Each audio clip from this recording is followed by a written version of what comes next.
So yun mga idol, so inabot na kami ng ulan. Sobrang lakas ng ulan, no? So nagputi kami ng abukado, inabot na kami ng ulan. Lakas. Oh. Yan, no? Kasama ko yung isa kong anak. Sabi lakas ng ulan. So may masamang panahon ngayon, no? Kaya nag-inulan, ang lakas pa ng hangin. Ayan, so nahulog pa ako kanina. Buti na lang nakakapit ako sa isang sanga. Kung hindi, sa baba ako pupulutin. Taas pa naman. Sobrang dulas ng ano, ang puno ng abukado. Nag-inulan kaya. Ayan, so dito kami sa dating bahay ng aking bayaw.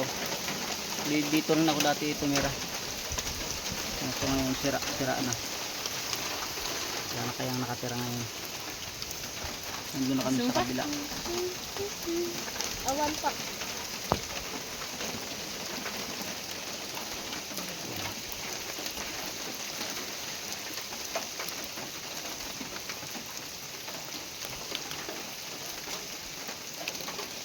May ibababa ko na yung naputi namin doon ng abuti na ng tanghali. Tumagok ang pagkarga niya sa truck. Malayo pa ang pagdadalang ko niya sa barangay Busok-Busukan pa, sa aming barangay.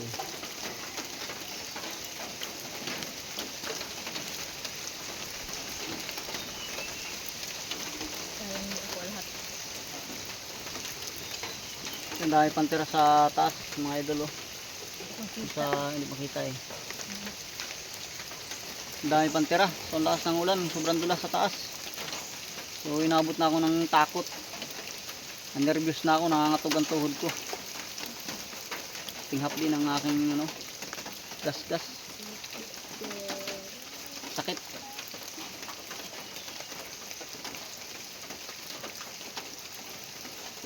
Masakit yung iniwan ka ng asawa mo. Uy!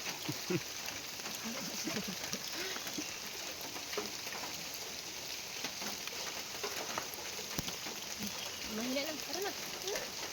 Eh, so mahina na. So magkakamada na ako ng ano, magpipili kami. Det. Paano mangga?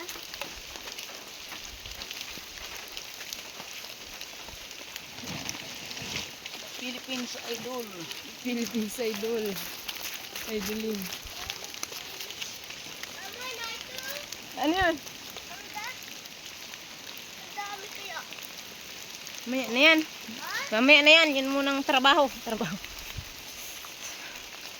Ay, nabasa pala yung pagkain natin dyan. Kumain ka.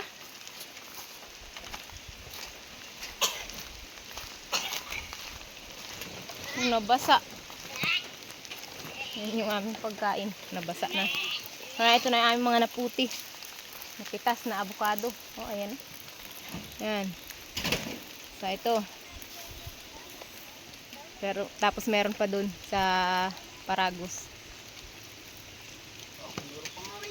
Meron pa nga dun.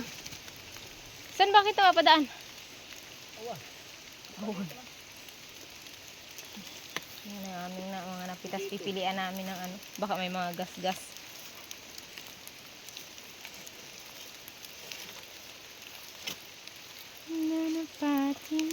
Apati kuku.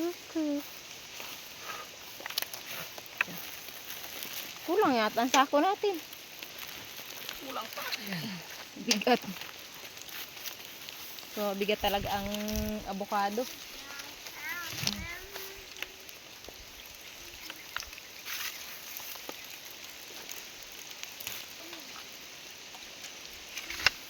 Ayan na mga idol, i-reveal na natin.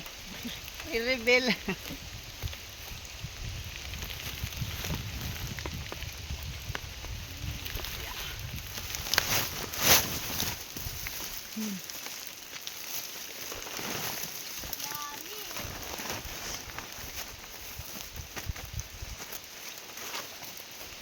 Yan.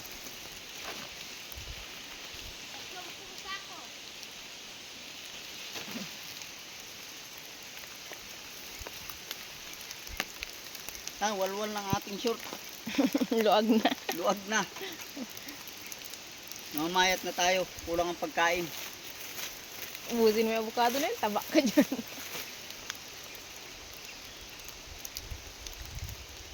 Yan o, dami mga idol.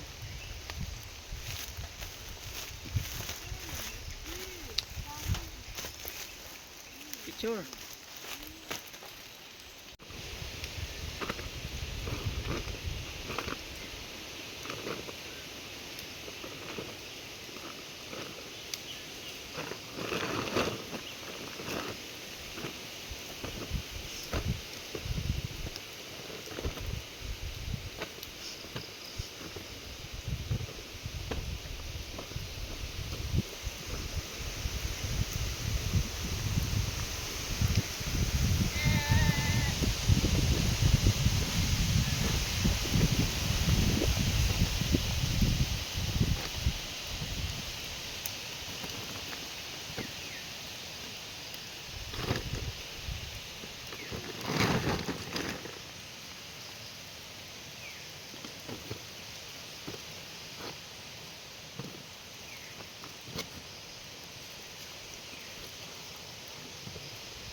Hindi ang kaya.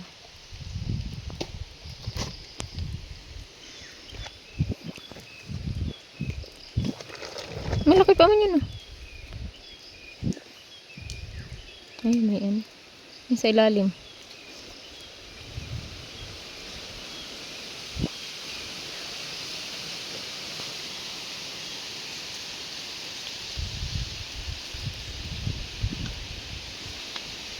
Yung sa ilalim po.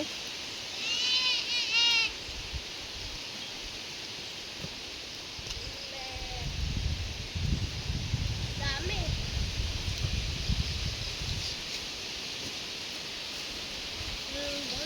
Nasa 10 kilos. Inimis mo na sana yun. Sinilid mo na sana yung baunan ng tubig.